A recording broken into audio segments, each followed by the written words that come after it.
If Ohio State wins it all, everybody is happy and nobody's happy. Because Michigan's going, well, we beat you, but because of the expanded playoff, you still got in, and then you won it.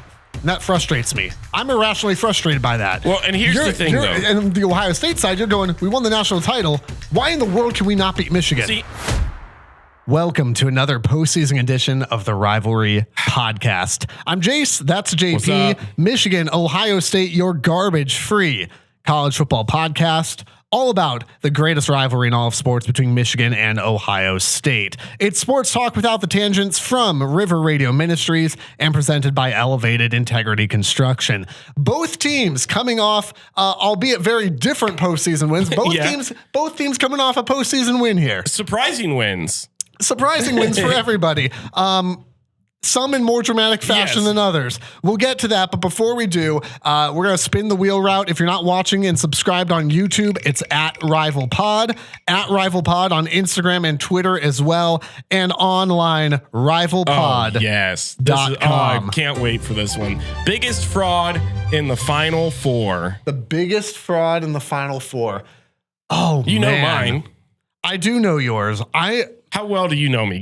I mean, I know yours is Notre Dame. Oh, easily. I know yours is Notre Dame. Easily. So while I think about my answer to this, you tell me why Notre Dame is a fraud in the Final Four. Yeah, here's why Notre Dame is a fraud to me. Not saying that they're a bad team, but do they belong in the conversation as one of the top 4 teams in college football? I just don't believe it. They had a relatively easy schedule for the entire year. Granted, they did handle business. They beat the teams they were supposed to beat outside of Northern Illinois, but they didn't have a real impressive victory. They barely scraped by against Louisville about midway through the year. I don't know. I feel like beating Georgia is a pretty impressive without their victory. starting quarterback. It's Georgia, my guy. It's their starting quarterback. It's the leader of the team. Okay. And that's this is your time. This is your time. Yeah, thank you. That is my next point, actually. They had a favorable schedule. They had a favorable schedule in the college football playoffs. They had to play Indiana, who would have been my answer for who the biggest fraud in the entire playoffs is. We've seen what we've needed to see. Kurt Cignetti, we goo you. You don't win. They had a relatively easy playoff so far. Then they have to play a Carson Beck-less Georgia team. Frauds. Would Georgia have been better with Carson Beck playing that game though? Like, because I don't know if they would have been that much better. I think they would have won that game. I don't buy Carson Beck as a great quarterback. He is not an elite level quarterback. He is better than what they threw out Stockton, yesterday. Yeah. I'm going to be honest. I don't think there's a fraud in the Final Four here. I don't think there's a fraud in the Final Four because before the playoffs started, you had asked, hey, the ESPN's got the little bracket pick'em thing. Not the like specific bowl picks, but like, hey, fill out your bracket for the playoff, whatever. And I told you I had Oregon, which we'll get to that in a moment because wow, but I had Notre Dame in the national championship game. Bananas. So like, I'm not saying that that's not, by the way, we'll talk about the semifinal prediction for both games. That's not me betraying my prediction for Penn State, Notre Dame necessarily, but I'm saying that from the get-go, I put my foot down and said, Notre Dame is a really dangerous team right now. So I don't think they're a fraud. I don't think Penn State's a fraud. I think Penn State has as good a shot as anybody to win this thing. So I don't have a good answer for you there. Ohio State's not a fraud and neither is Texas. So there's not one. And I think these are 4 really good football teams. Penn State is on the verge of being a fraud to me because again, they had another easy time going through. They had to play SMU and then they had to play a Boise State team. They did get there's no doubt Penn State got a favorable draw. Well, and even in the regular season. But look at the way they played though. They played well. Lights out. They played well, but I'm looking even at the regular season and I'm going, okay, they didn't get it done at home against Ohio State, who had a depleted offensive line. That's the one blemish. They lost to Oregon. Yeah, my guy, everybody's lost to Oregon. Not Ohio State. Yes, you have. You lost to them back in October. Not when it mattered. Not when it mattered. Back in October. These are 4 really good football teams. I think we're all just still in shock over the fact that like what happened in that Oregon game. Like not the fact that Ohio State won, but just the way in which it happened. But nobody had these first 2 games on their bingo card going the way they went. Before we get to that though, I'm going to pause that because we've talked a lot about Ohio State and rightly so on this podcast. Michigan finally got to play their bowl game. Yeah. We're going to talk about that first. Again, Rival Pod across social media. Michigan and Alabama was a money grab matchup from the get-go. And we've said this for weeks on the podcast. There's no conceivable reason why a 7-5 Michigan team should have been matched up with a team like Alabama just on the cusp of being in the college football playoff. Made absolutely no sense. We'll continue to maintain that. Michigan was 2 touchdown underdogs in this game. And yet Michigan came out and flat out looked like a better football team than Alabama. Give your team some more credit too, because here you go going into this game against number 11 ranked Alabama. Nobody in the world outside of that locker room, even yourself included, gave that team a chance. Because there was no reason to. You go in, you don't have Kenneth Grant, you don't have Mason Graham, you don't have Will Johnson, you don't have Khalil Mullings, you don't have Don Edwards, you don't have Colston Loveland. And guess who Alabama trots out?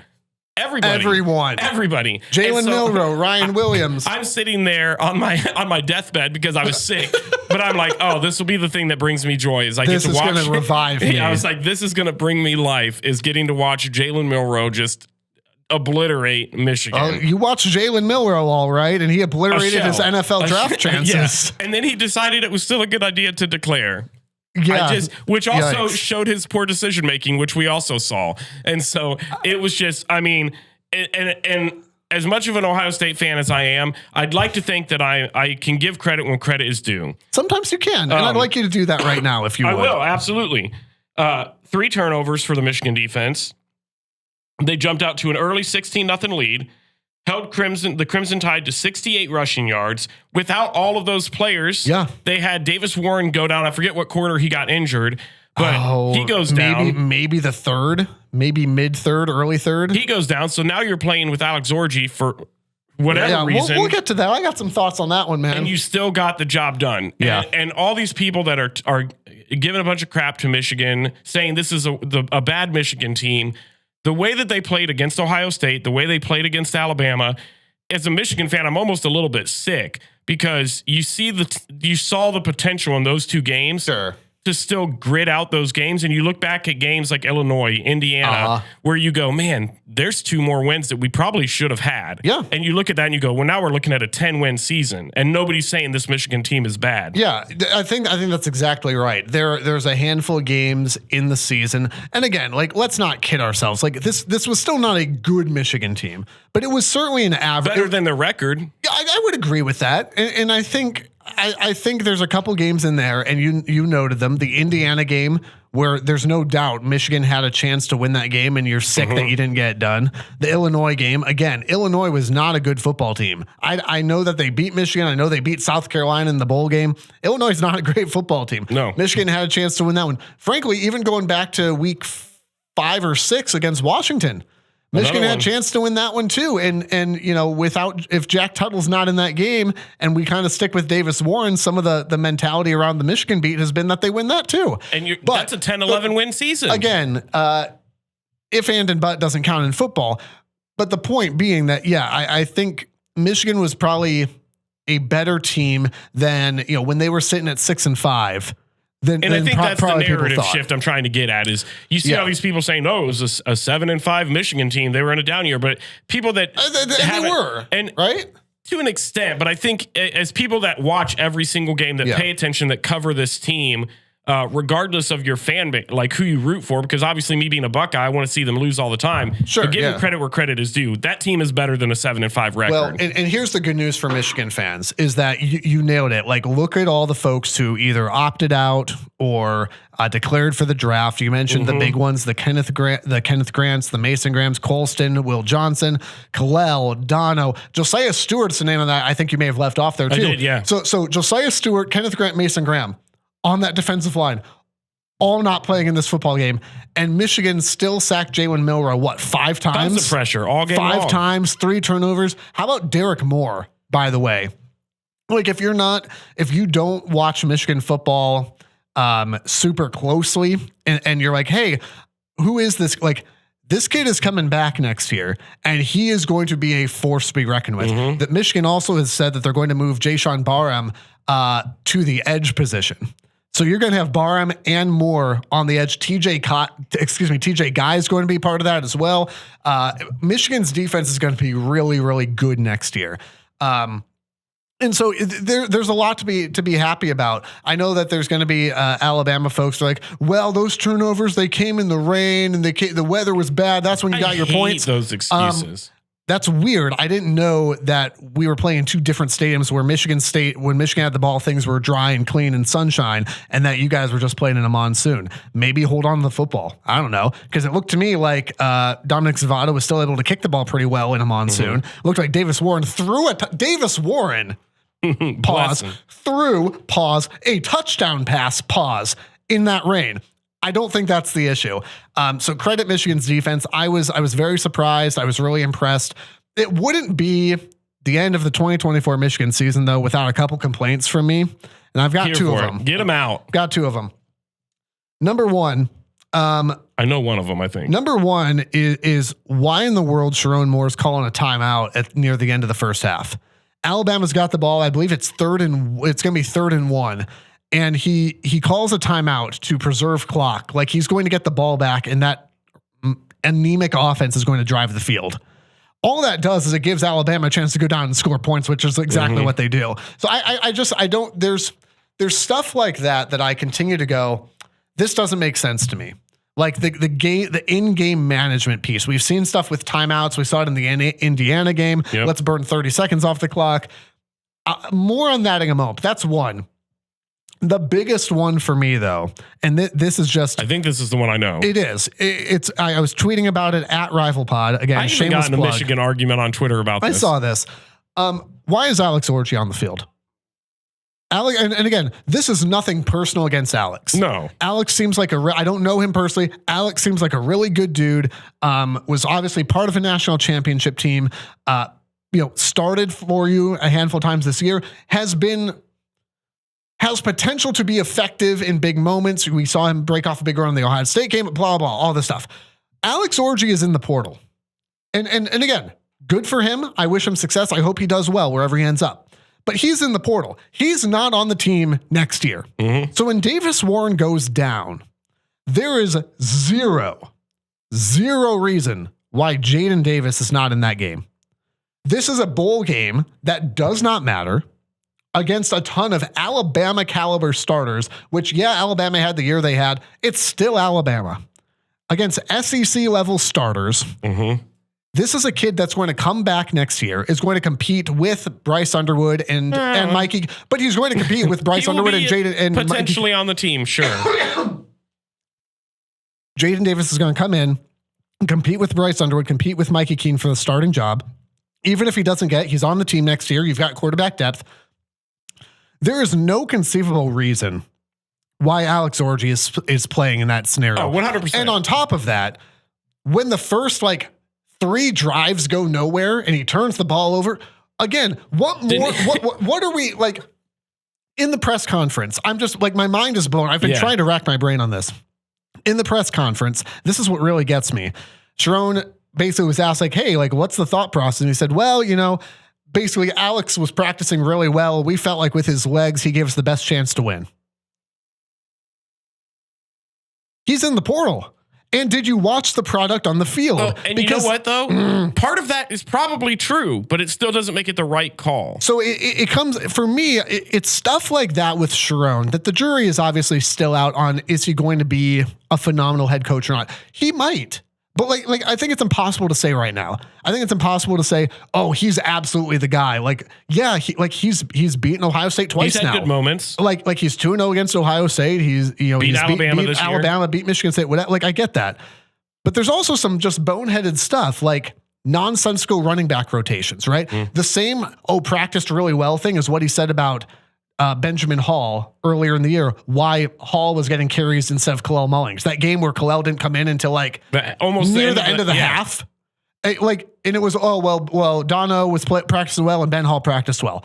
That line's going to get old real fast. I'm already there with it. It's stuff like that, the challenges, the timeouts that I go, I just don't know. And it's okay to not know right now, but I don't know whether or not Sharon's going to be the guy moving forward. He will be. But is he going to be the long-term, he's a young guy in his 30s. Is he going to be the coach of the future for the next 10 years? I think it's way too early to tell, but there's little things like that I go, I don't love the way that looks. Unless there is some sort of weird injury or there's, they've had some sort of meeting where he said, "Hey, I'm going to transfer out, but I'm not going to put my name in the portal yet." Unless there's something weird like that where Sharon's not going to go public with it, this makes absolutely no sense to me. I don't understand why he's in the game. The Jaden Davis thing is such a. Can you tell I'm upset about this? Because what worries me, and then I'll let you go. Sorry about that, but like what worries me is that there's really only three options here. Either one, Jaden Davis is a terrible quarterback. Number two, he's a good quarterback, but you haven't developed him. Or three, Sharon doesn't know what he's talking about. And I don't know which one of those it is, but I promise you, it's not number one. It's not a lack of talent from Jaden Davis. So is he not prepared, or are you just refusing to play him? Either one of those is a really bad scenario, especially with guys like, and I get that Lindsey's going to be the one who's going to work with Bryce Underwood and all that. But it concerns me to see the way you're using a 4-star talent quarterback when you've got guys like that coming in. The Jaden Davis thing, the whole situation is so strange to me. And honestly, I'm actually very much looking forward to seeing how it plays out, because in my mind, I think he's going to transfer. And I think I would think so too. I to think be honest, only with you. because I think right now you're seeing the door, and he could be a Devin Brown for you guys.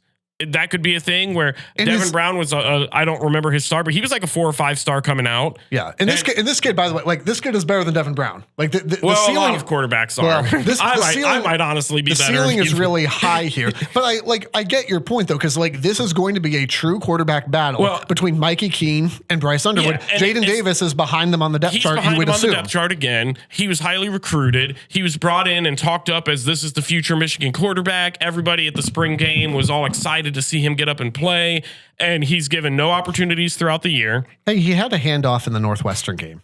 Doesn't matter. That's Quinn Ewers at Ohio State. Scored the one snap is, by my count, Jaden Davis has been on the field for Michigan for one snap, and it was a touchdown. I don't know. Maybe we try that. Good for him. But that situation to me is so interesting, and I understand both sides of the bowl game decision. I would disagree with the one because I'm on your side. I think that was the situation I would have wanted to see him see. What do you have to lose? It's a meaningless bowl game. That's what I'm saying. Yeah. The way that bowl games are now, it's not like when we were kids growing up where the stars were all playing. I was surprised that Jalen Milroe played. To be honest, clearly he needed the reps. He needs more of them. But he goes in, and to me, that's where you want to see the young guys. But I do understand from a head coaching perspective that there are guys that have been there 4 or 5 years.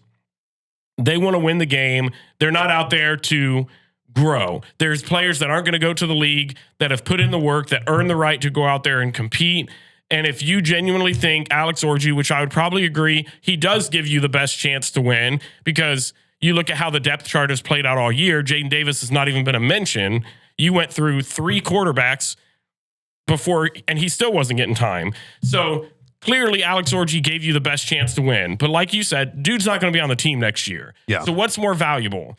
Getting the win, or potentially getting the win, but getting a young guy experience? And the way I look at it is, you've got to treat it like the NFL now. This is, sure, a college program, but it's a brand. You're building a program. You don't have time for doing people favors. I get that people are there. They're probably not going to go to the league. They're going to end up working a 9 to 5, or maybe going and playing semi-pro football or whatever. And that's fine. This isn't a knock on that at all. But those guys getting reps over guys that aren't going to be on the team, it just logically doesn't make sense. Yeah. To me, you throw Jaden Davis out there, you get him valuable experience against a tough SEC defense in a bowl game. You let him get a couple of reps in, and then you go. Well, and that gives you, again, you have to, I guess, unless there's some conversation out there, you have to, like, he is going to be on your team next year, and whether or not he wins the starting job or even wins the backup job, your quarterback room has been the worst in the nation. Mm-hmm. You need Bryce Underwood. You need Mikey Keene. You need Jaden. You need all 3 of those guys. So why not let this kid who has sat on the depth chart behind some of the worst quarterbacks in the nation, on Michigan's probably worst team in at least a decade, why not let him go out there and start competing for that job now? And if I'm him, I'm looking at that as almost a little bit of disrespect, where I'm going, all right, this is my chance. This bowl game, I'm going to get some reps. And when he saw Davis Warren go down, not that he was rooting for that, no, but like, he goes up there and he goes, all right, let's see what I can go out there and do. And he wasn't given a chance. And I know there was a quote from him. I forget who said it, but somebody out there said it where they said they were interviewing him and they talked about the Bryce Underwood stuff. And he said, I'm ready to compete and go out there and compete for it. My guy, they are not paying Bryce Underwood $10 million to be a backup. But at the same time, like there is like conversation about, what's being typed as kind of the bridge quarterback, right?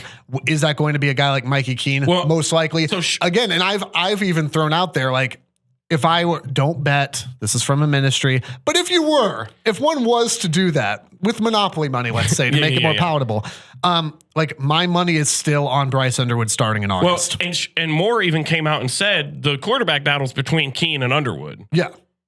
Your head coach came up and said that. So if you're Jayden Davis, you're looking at that going, okay, so I'm third string coming into next season, unless I really drastically improve. Is this an Aaron Nolan situation, right? Like, almost. I could see it where Aaron Nolan looks at this and goes, okay, well, Julian Sain right now is QB1. Tavian St. Clair, highly recruited guy that people are talking about that honestly might even threaten for the starting job next year. Yeah. Who knows if they go out and land a portal guy? Yeah. Would be hard to see it. But XYZ factors in, and he's going, I'm third at best. It's an unfortunate place that the college game is at, but it's also, I was talking to my brother-in-law. He's a big University of Arkansas fan. Shout out Miles. Congrats on your bowl win, inexplicably. But like, it's one of those things. I was telling him over the holidays, it doesn't matter whether or not coaches or fans or even players like that this is where things are. You used to have to sit behind guys and whatever. This is where we're at. And so you don't have to like it. I don't particularly like it, but this is what it is. So you've got to work with it. You know what surprised me a lot though about this bowl season? Because I mentioned it a little bit ago. You're surprised to see some of these bigger name guys coming out and still playing. Yeah. But seeing like Jalen Milroe come out and play, seeing guys like Jackson Dart come out and still play, seeing Cam Ward go out, even if it was just for a half, seeing Travis Hunter, Shedeur Sanders, whether they played awful or not, like, I think it was good for the game that those big names still played. 100%. Because Shedeur Sanders and Travis Hunter are going top 3 in the NFL draft. Yeah. Yeah. Cam Ward's top 5. Yeah. You're looking at these guys, you have zero reason to play. Yeah. And they're coming out and hats off to them. I know they were terrible and got blown out, but they at least played. But they played the full game. And I think that to me earns more respect on my end. So I was glad to see Jalen Milroe, even if he played terrible. I was glad to see him too. I was glad to see Jalen Milroe out there. I wish he'd come back for another one. The last thing I'll say, and then we'll switch off here, is just on a positive note for Michigan.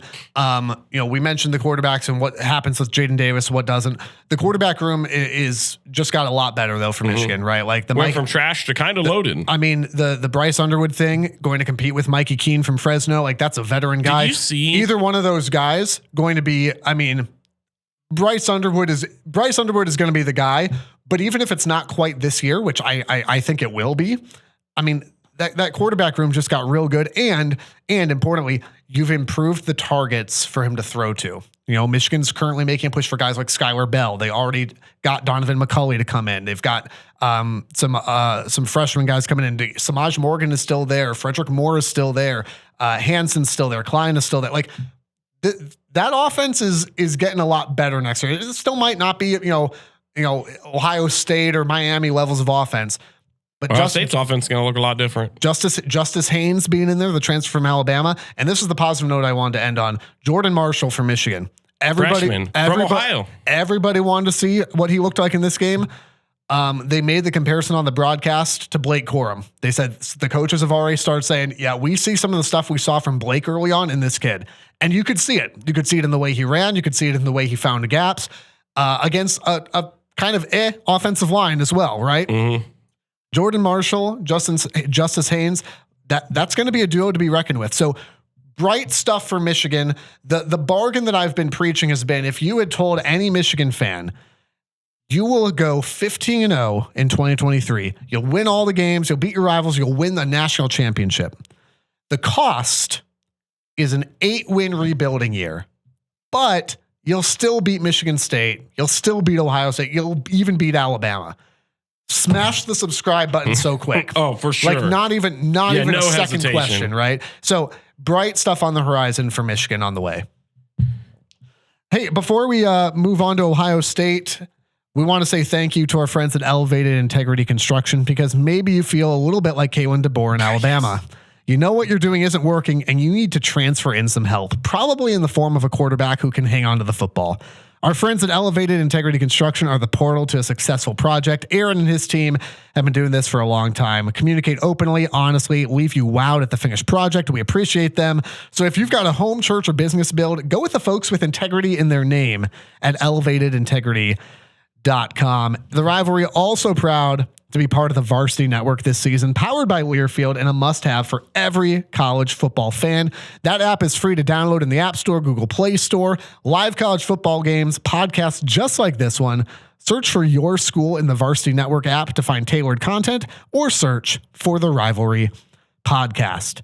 Want to say one last thing here. At rivalpod.com, you can support the Rivalry Podcast. We've got some exclusive merch. We got Michigan and Ohio State t-shirts there. They are absolutely gorgeous. These are my favorite designs we've ever done. Yeah. This is our 6th season of this podcast. These are by far my favorite designs we've ever done. You can find those. Click support at rivalpod.com. Your support of the podcast means a lot. It's a small budget podcast, so thank you for doing that. If you don't want a shirt, but you just want to say, hey, appreciate what you guys are doing, click that support tab, rivalpod.com. There's a buy me a coffee option, just a chance to throw a few dollars our way and say thank you. Also important because we've got an Ohio State team making a postseason run. Let's go. I am so jacked about how this team is playing right now. If you would have said you lose to Michigan, and we've had this conversation before, but now you've got a chance to win a natty, it helps a little bit. It doesn't fix it. And I know people are going to disagree with me and say, if Ohio State ends up winning the natty, that fixes all the Ohio State Michigan losses and it redeems it. It doesn't. It's still going to suck, but it's going to make it a little bit better. I'm going to be happier than if we lose out, and then I have to hear you talk about, well, you didn't get it done and you lost to us. One of the, if I can interject just real quick there, what I think is funny about this particular season is that if Ohio State wins it all, everybody is happy and nobody's happy, which is a wild thing. But like, if you guys win it all, everybody's happy. Michigan fans beat Ohio State. Pretty pumped about that. Ohio State fans are pretty happy. Won a national title. Pretty pumped about that. And yet nobody's happy because Michigan's going, well, we beat you, but because of the expanded playoff, you still got in and then you won it. And that frustrates me. I'm irrationally frustrated by that. Well, and here's the thing, though. And the Ohio State side, you're going, we won the national title, but once that wears off for a second, you'll go, why in the world can we not beat Michigan? See, what is wrong with Ryan? That's what's going to be my first question. College sports are amazing. If we raise the trophy up, my very first question is going to be, where was this team at the end of November? Darn straight, because I'm looking at this, and this is what I think would make a championship this year just a little bit sweeter than any other one.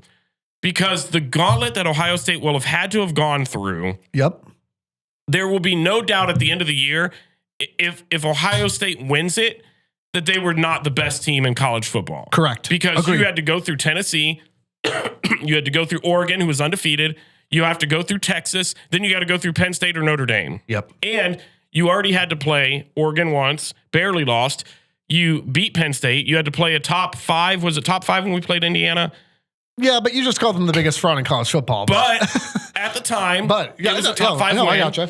And so I'm going to claim the Michigan USC win now, but yes, that's fine. You can. I would give you that. No, but you're right. It's been a gauntlet. And you're looking at the gauntlet and you're going that, and the way that they are playing. I mean, I thought OSU would win this game. I had them winning when we did the last episode. I didn't have them winning like this. The question marks that I had were absolutely answered. 8 sacks, 13 tackles for loss. Jack Sawyer, Cody Simon, Tui Moloau combined for 6 of those sacks. They were living in the backfield with Gabriel all night long. Yeah. The thing that I think changed, and I was glad to see Jim Knowles make this change, I felt like Ohio State got pressure the first game. They just couldn't get home. And I think a lot of it was because they allowed Gabriel the chance to run and make plays on the ground. That didn't really happen this time. There was one time, and I was watching these highlights because after a win like that, I stayed up significantly late, rewatching highlight after highlight because I was so jacked. And the thing that I was noticing is they were getting home, and even on the times where he started to escape, immediately there was somebody in silver and scarlet and gray immediately right there meeting him. There was the one play, for example, Cody Simon picked up this sack where I think it was JTT had rushed him out of the side and he started running to the right. And the second he got around the hole, Cody Simon's right there. Yeah. So they did a good job of keeping somebody there to kind of play and act like a spy and prevent that. They did a great job of closing in. I thought Lathan Ransom played a phenomenal game. They were hitting hard. You could hear the crack of the pads. They were playing fierce on offense.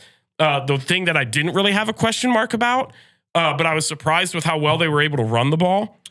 Yeah, I was. Excuse me. There's a lot in this game that surprised a lot of people, but I would agree with Jeremiah you. Smith getting a touchdown won't surprise me. Him having 100 yards receiving doesn't surprise me. Will Howard being efficient won't surprise me. Yep. I was surprised he didn't have an interception because he's been known for about one a game, and I assumed that would happen at some point. It didn't. The offense was flowing. They were electric.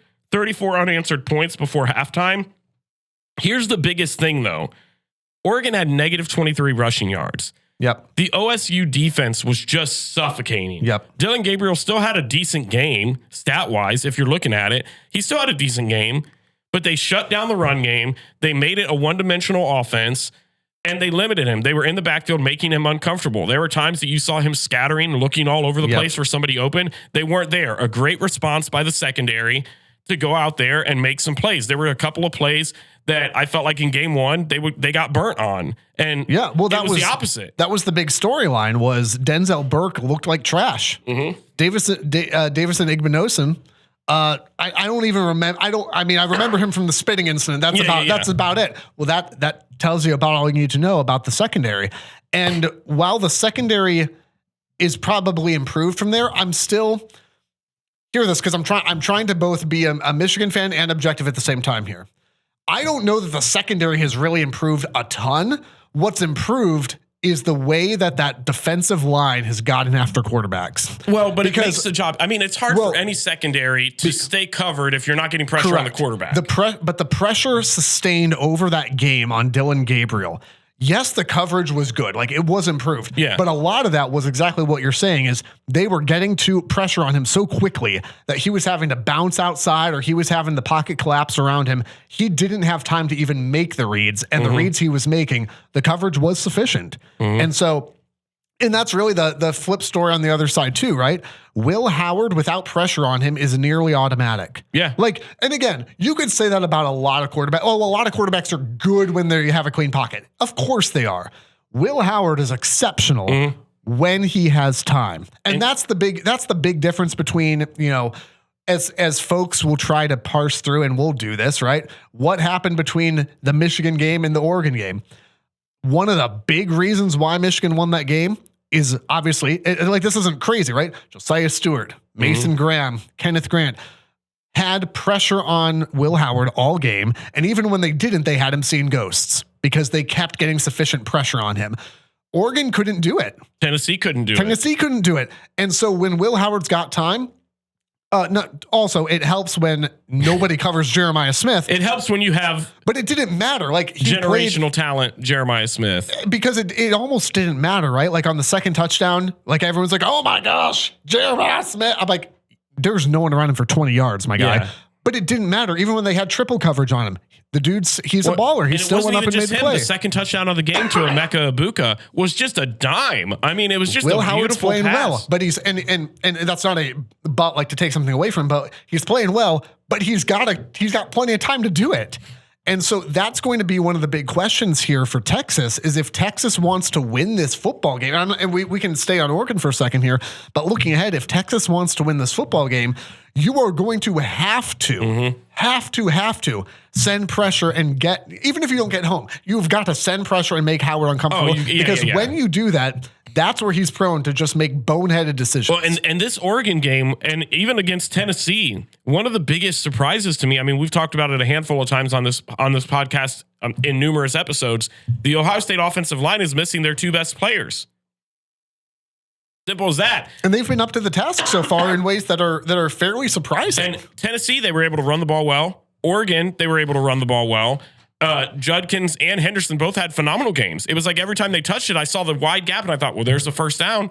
And it was just almost automatic. It was like you knew watching that game in the first half, you knew every time Ohio State got the ball on offense, they were scoring. Yeah. Well, you took their soul so early, like you could see the demoralization, which, let's be honest, does help you to do literally whatever you want to do. But I mean, the first touchdown by Jeremiah Smith was just a heck of a play. Then the throw to Emeka Ibuka was just phenomenal. Then you rip off, I think, was it Travion that had the next one? That was a 60? It was Smith again, I think. Smith again, yeah. But then Travion we all lost track, okay? There were so many going around. That was the most disappointing Rose Bowl that I have ever seen. I was not disappointed whatsoever. You go ahead. I just have one final thing. Here's where I knew, because football fans, sports fans will all relate to this.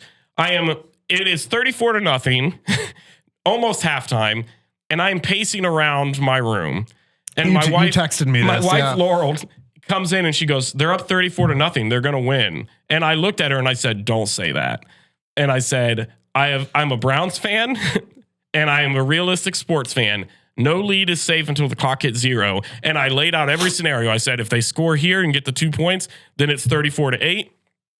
They get the ball coming out of halftime. If they score that opening drive and they get 2 points again, now it's 34-16. That's a ball game. And in my mind, you're still down by 3 scores. My God. But you have a lot of time. No, and I do the same thing. I didn't feel safe even being up 34-0. But I knew that the game was over with about 2 minutes and 15 seconds left in the third quarter.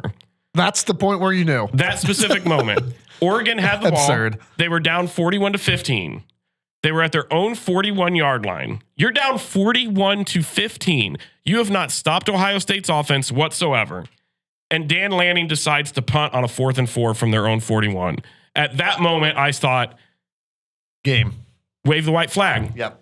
And I didn't think I would see it. In my mind, that was a situation where if you are past the 40-yard line either way, it's 4 down territory. What's it matter? You're down 41-15. Yeah. It is almost the fourth quarter, my guy.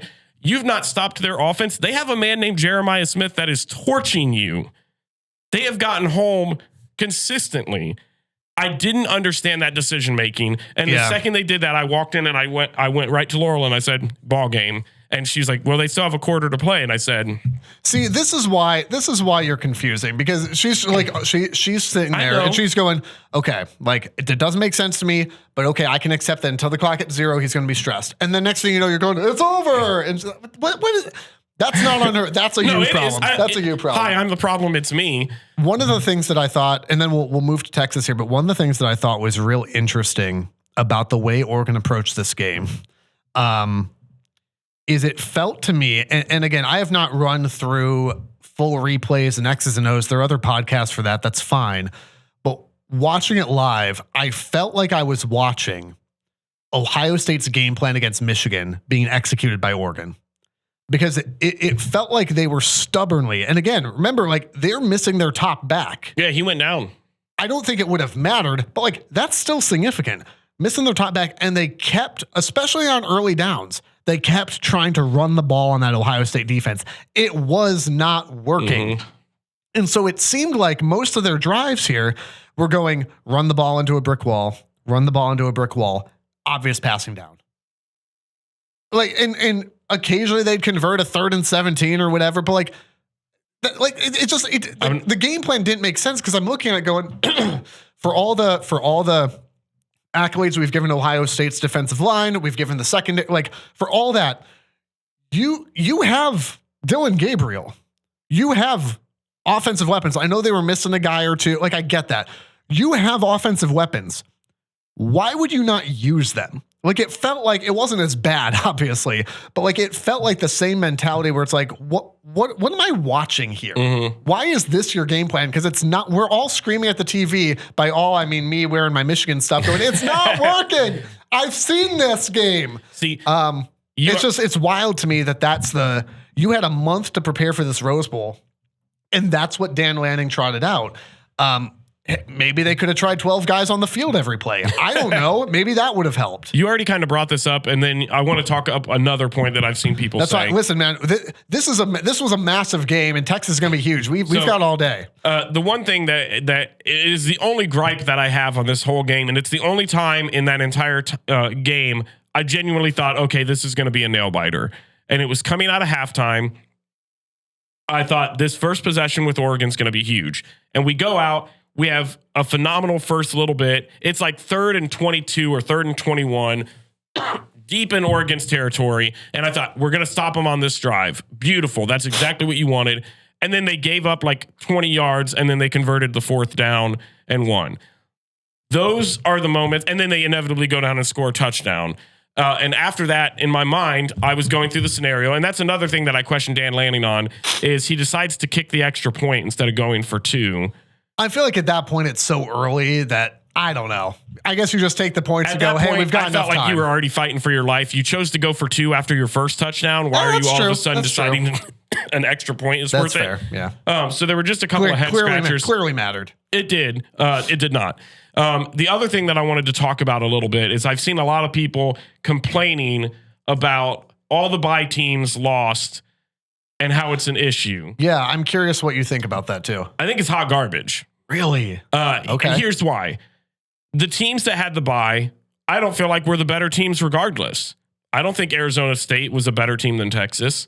I'd agree with that. I don't think Boise State was a better team than Penn State. Would agree. I don't think a healthy Georgia team is, I think that's a better team than Notre Dame, if I'm being honest. A fully healthy Georgia team. And Georgia got the rest though. No, but I'm saying, like, I think if Georgia was healthy, they would have won that. So people saying like, because they lost. I gotcha. I think Carson Beck plays. I think they win. And so I'm looking at this Oregon game and I'm going, that's the only game that I could have really seen people genuinely believing was a coin flip. And so I just don't buy it. I just don't buy that a bye week matters that much. I know that it can get you off your rhythm a little bit, but if you're a good team, you're a good team. If you prepare well, you prepare well. I get that it matters a little bit. Do I think it matters enough to where it determined the outcome of the entire game? No. And I think that's the thing that was frustrating, is it was almost trying to discredit the teams that actually won. I don't think it's trying to discredit the teams that won, but I do think that it brings up the rest versus rust conversation, right? Like even during the season, like Ohio State coming out against Nebraska after their bye week and looking like absolute trash. I think, to me, the argument needs to be focused more on reseeding and how that looks, because no doubt. Here's the thing that I think genuinely makes sense, and I think this playoff has proved it. The Ohio State side of the bracket's the toughest bracket, and it's not even close. Yeah. I don't think any other team has had a remotely tough. They've had tough games, like Arizona State, Texas turned out to be a better game than people thought, but none of those matchups on paper were really worth anything. That's the side of the bracket that everybody rightly, I think, assumes is going to win the whole thing. I mean, we said Oregon, Ohio State was going to determine the whole thing. And here's the thing that I think, and I heard a lot of Oregon people complaining about this, and I think they're valid. They go undefeated, they win the Big Ten championship, and they're rewarded by having to play Ohio State at a neutral site. Yeah. To me, and I know people will probably disagree with this, I think a simple fix is you got to figure out reseeding anyways. Correct. But I think a simple fix that helps reward those teams is the first 2 rounds, the home team is the higher seed. Get rid of quarterfinal game being a Sugar Bowl or whatever else. You just put it on campus? I'm putting it on campus so that Oregon, you went undefeated, you won your Big Ten championship, you get to host a home playoff game. The first round of the tournament, the higher seed gets to host. The second round, that opposing team, the lower seed, has to go in and beat you at your place. Then the semis and the championship can be the bigger name bowl games, the Rose Bowls, the whatever else. Yeah, I'm not opposed to that either. To me, if you reseed, you figure out, I don't know how you fix that issue, but that at least gives you an incentive. And honestly, it's just a cool thing for the fans. Having gone to see the first playoff game ever at night at the Shoe, the stadium was electric. It was something that I think the fan base deserves. If your team goes undefeated and wins a Big Ten championship or a conference championship, you deserve to have your fans be there and host a home game.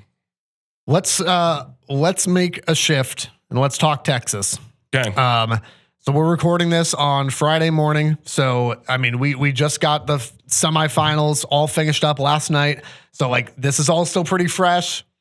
Texas obviously had a bit of a dogfight there at the end with Arizona State, controlled the game until the final 10 minutes, which apparently are important. But we're impressive in doing it. It depends on how you want to define impressive, I guess. I mean, they were in full control of that game until they weren't, which is an issue, right? Like this has been an issue for Michigan this year. It's been an issue for Ohio State. It's been an issue for Texas, right? Texas's the strength of Texas, I think, is going to be on the defense. Mm-hmm. And we mentioned like if Will Howard has time and a clean pocket, he is going to pick you apart. You are going to have to get pressure on Will Howard, something that Tennessee couldn't do. And I kind of chalked it up to, I thought they would, but it's Tennessee and who knows. The fact that Oregon couldn't do it is concerning to me if I'm a Texas fan. The fact that Oregon couldn't get pressure on Will Howard makes me pause and go, we might be in trouble. Texas's defense is a strength. They're going to have to play well. The offense is kind of a question mark for me because Texas's offense seems like they can be really hot or really cold. Quinn Ewers seems like he can be really hot or really cold. Which version of Texas shows up in this game makes a big difference.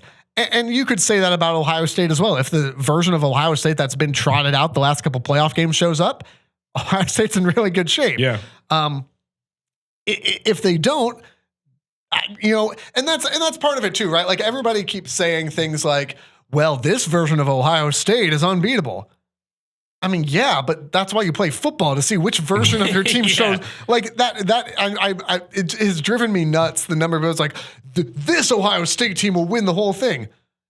Yeah, probably, but will they continue to show up? And what if what if this version of Texas shows up? Then what? It's stupid. It's like if we play really good and beat the other team, we will win. If we play a near perfect ball game, nobody can beat us.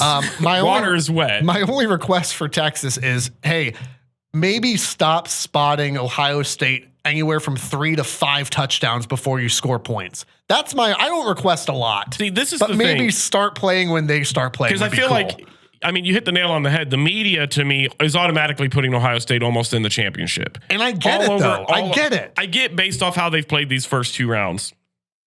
But Texas is not a bad team. They're just not. They've got a great defense. They've got one of the best running back duos in the nation. I think Quintravion Wisner has over 1,000 yards. Jaden Blue, he's got like 700 or 800 or something like that. They are a special dynamic duo.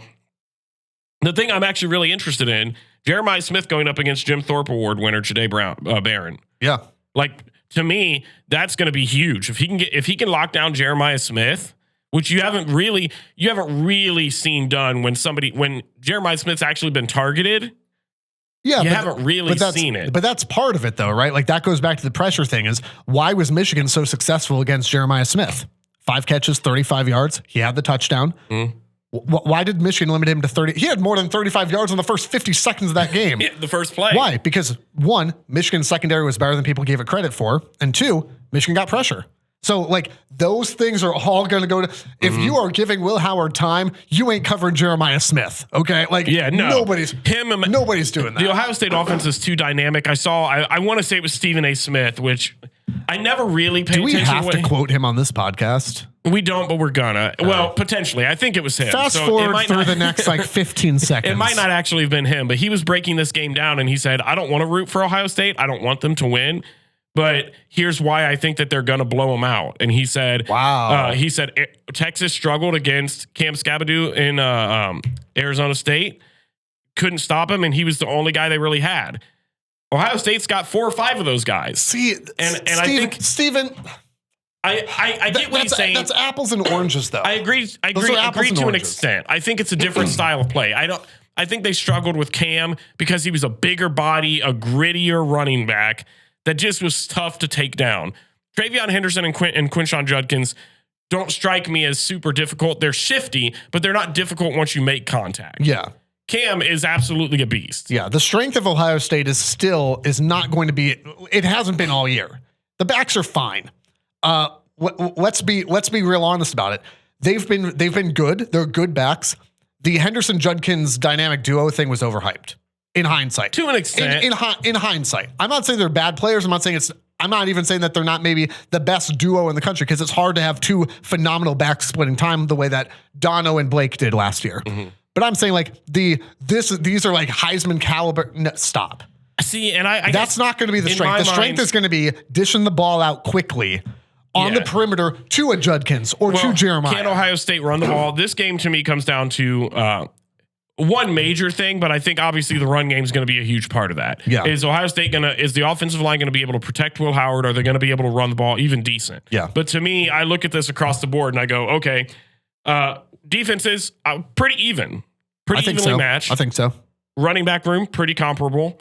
Wide receivers, Jeremiah Smith's the best receiver, but Texas ain't no slouch. Yeah. They got good guys on that side of the ball too. So I'm looking at this and I'm going across the board. It's pretty neck and neck, especially offensive line. I'm looking at how Ohio State's offensive line has performed and I'm going off how they've been performing pretty on par. So to me, it comes down to Will Howard, Quinn Ewers. And that's where like Will Howard in the playoff has been phenomenal. And it goes back to, he's got time. He's not a bad quarterback. He's not Heisman caliber, but he's in the last 2 games, he's played like it.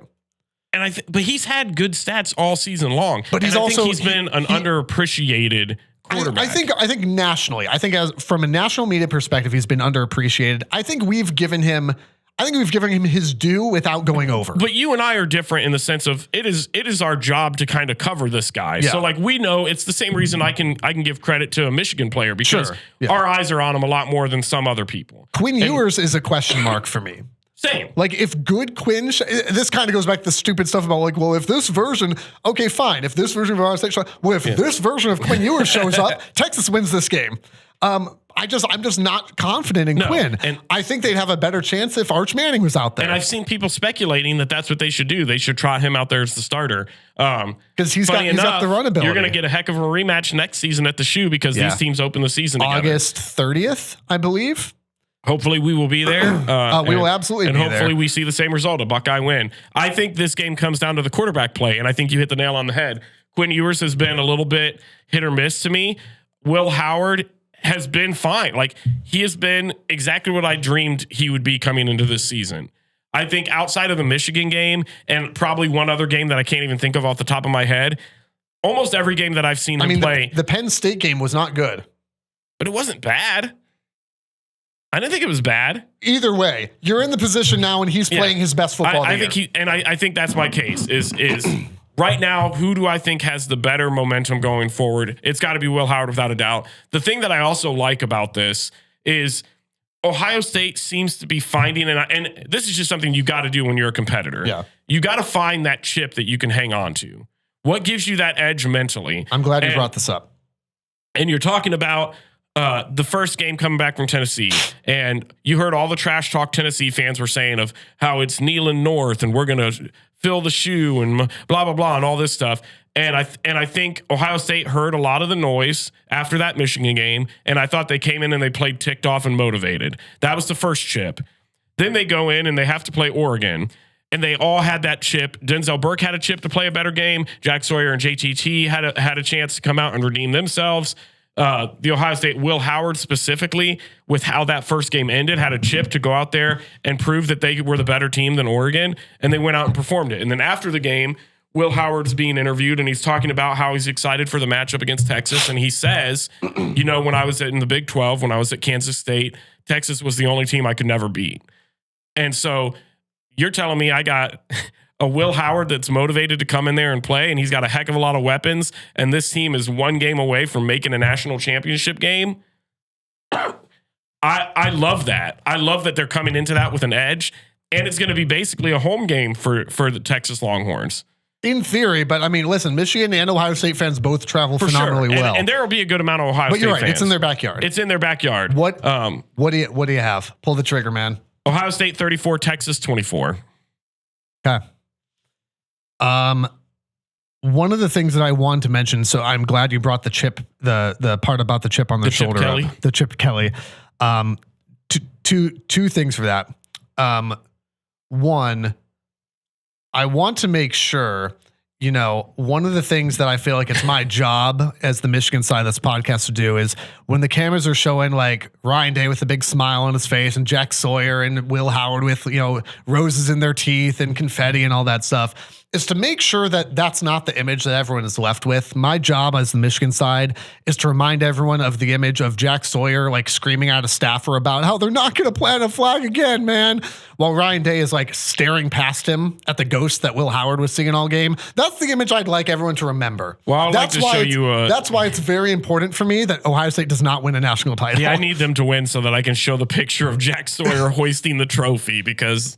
Yeah, so like my job right now is to remind everyone, we have not forgot in like the last month, we've not forgotten Jack. And Jack, every time I see him, becomes a more unlikable player, and it's fine. See, and we talked about this prior to recording. I want Ohio State to win, not only because I'm a huge Buckeye fan, but because I want you to have to sit there and watch a Jack Sawyer national championship press conference. Because I wouldn't do it. Even as a Buckeye fan, I know that he's just going to say so much stuff that's just going to get under your skin. Well, and I cannot wait. And here's part of it. And I promise I'm building to a prediction here.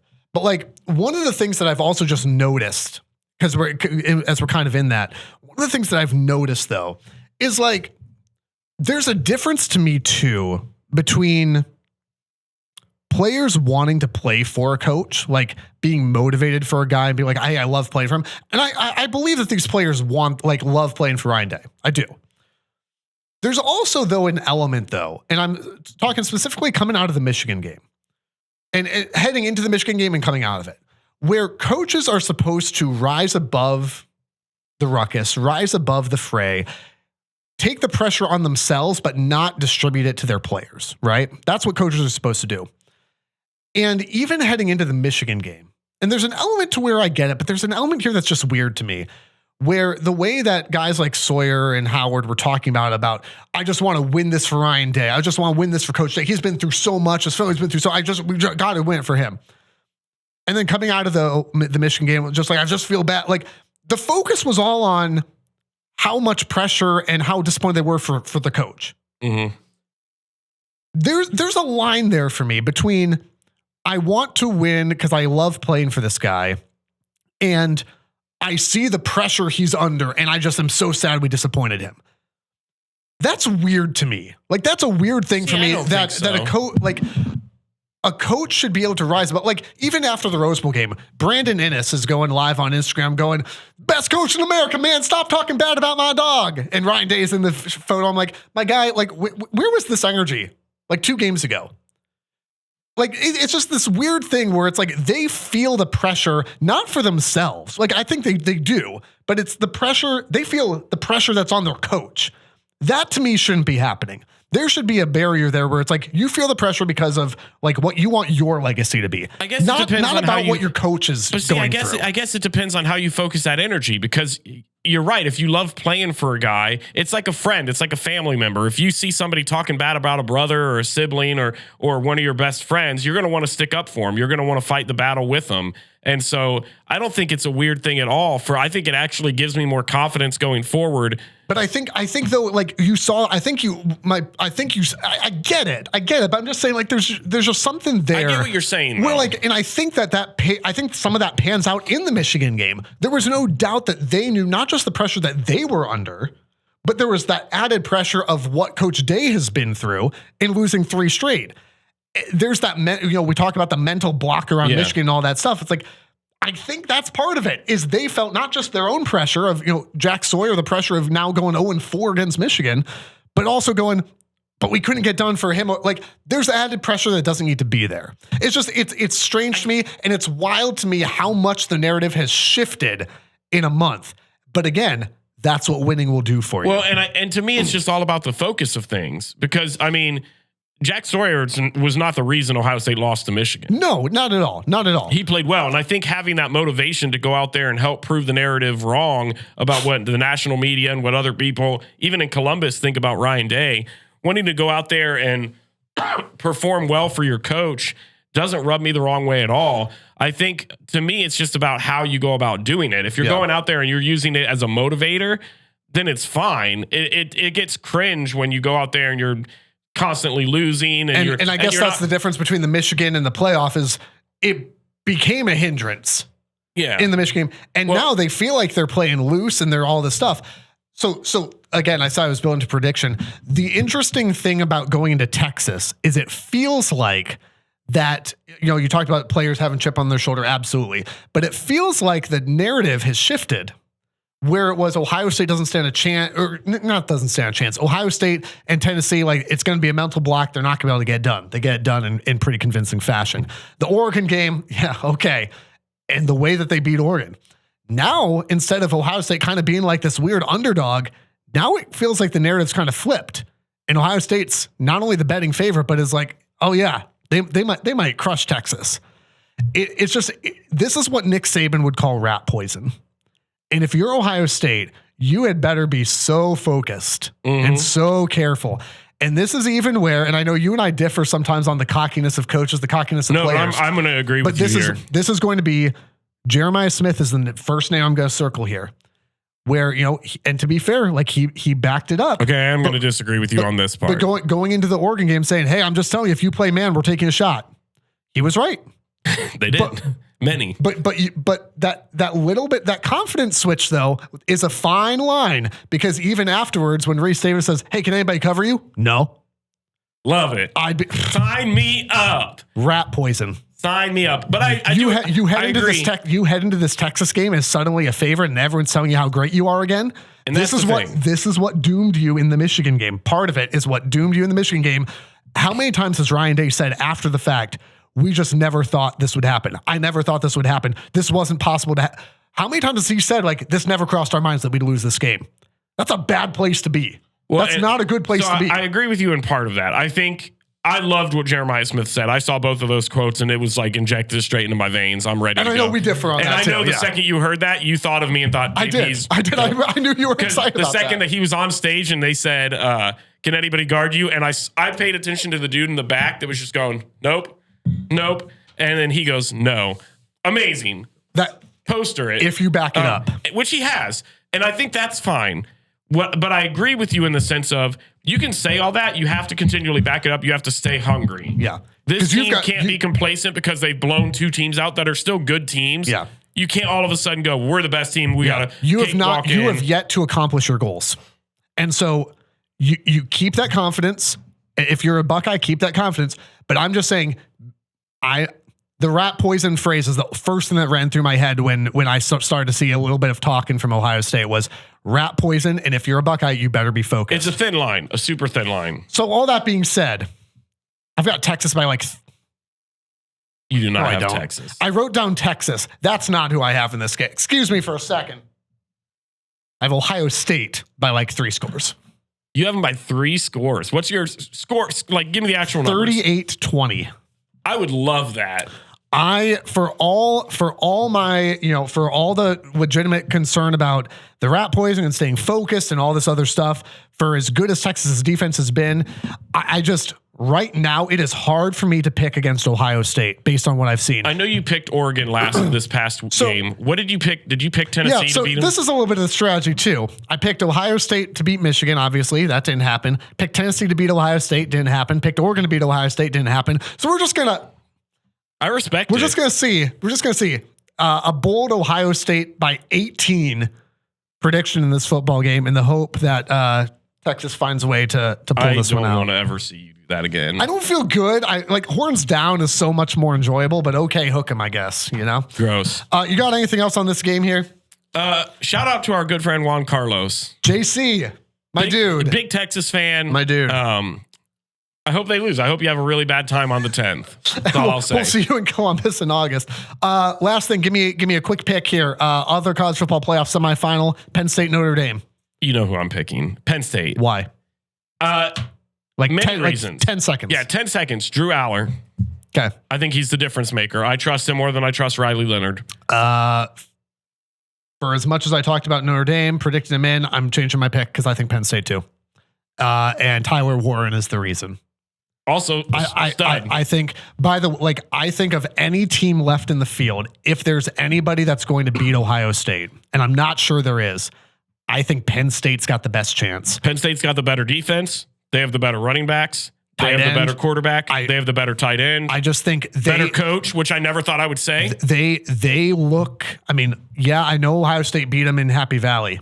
Look at how that game played out. Look at how close that game was. Look at the the fine margins on either side there. Penn State's playing really good football right now, I don't think Notre Dame has a chance to beat Ohio State. I don't think Texas has a chance. I think Penn State would. Also, an all Big Ten national championship. It just means more sometimes. Frames Janklin versus Ryan Day. Oh, give the people what they want.